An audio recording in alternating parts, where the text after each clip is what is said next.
Good morning. Welcome to today's Morning Moxie with Larisa. I wanted to talk to you on our final day of event hosting week about creating buzz during your event. So you thought that once you promoted it and plastered it all over social media that your work was done, right? No, right? Because you have to keep the party going once everyone is in the room. You want those who did not go to really experience the fear of missing out or fear of having already missed out. So you want those who didn't come realize that this is the place to be. When you host an event, that is where people want to be. So a couple of things. Let's just go ahead and start with the obvious, and that is your hashtags.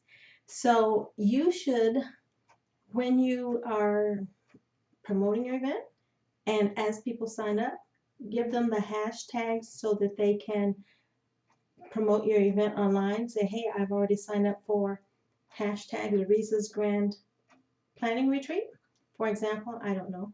But whatever your event theme is or whatever hashtag that you want to be promoted, create those hashtags ahead of time. Make sure that they get them after they sign up. And then, of course, definitely make sure that there are relevant hashtags at the event. You want to, first of all, have your team use all the hashtags and promote and tweet live during your event, but put those hashtags on the table.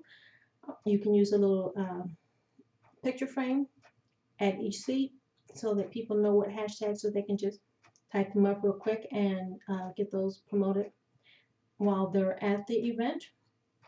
Make sure that they are on your any handouts that you have, and definitely make sure that they are on the screen like for each break time. And of course, tell people, hey, don't forget to tell your friends that you're here. Use hashtag had a great time with Laurie. So however you want to, whatever you want to call it, just make sure that it is widely plastered everywhere and that you tell people to do it. People just need a little kick, right? And then one of my favorite things to do when I was the membership director for a professional networking event, I used to have a flip cam, which I love to death. I don't know why they stopped supporting it, but smartphones. We're seldom without our smartphones. And I would just walk up to people and ask them a question. In my case was, why did you become a member and how have you benefited? But whatever the question is, pick 1 to 3 questions, because some people are chatty Cathy's and you need 1 minute, 1 question, and that'll give you 3 good minutes.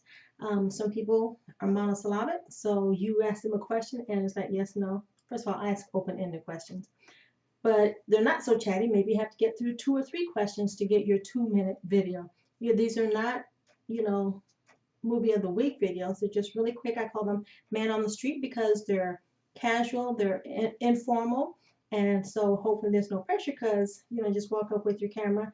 Hey, what did you think about Cathy's presentation on how to use social media, for example? Um, Ask a specific question that someone can answer, but just make it open-ended so it's not a yes or no question, and you get something on video that your team can post right away. And when I'm saying you, I don't mean that you're walking around getting your videos. Your team should be getting these videos. Just walk up to somebody real quick throughout the event and ask those questions. And they're quick and they're usually fun, and most people are willing to go along with it. At least that's been my experience. And then definitely your team or a photographer should be taking pictures throughout the event. And I just like the thought of putting word bubbles, something clever, something funny, so that, catchy, and people see those. Most folks like looking at good pictures, and if there's some type of messaging on there, then that's more eye-catching. So word bubbles, I like Fonto, Phonto, that you can write a little note, and again, it's just a really good idea and a fun way to promote your event. So these 3 things will help you create buzz at your event. So I hope you will incorporate them on your next event going forward. And hey, maybe report back. Let me know how that worked out for you. So that's been today's Morning Moxie. I hope you've enjoyed this full week of how to run successful events, and I would love to hear how that's been working out for you. So until the next time, I will see you on the next video. And this is Larisa saying ciao.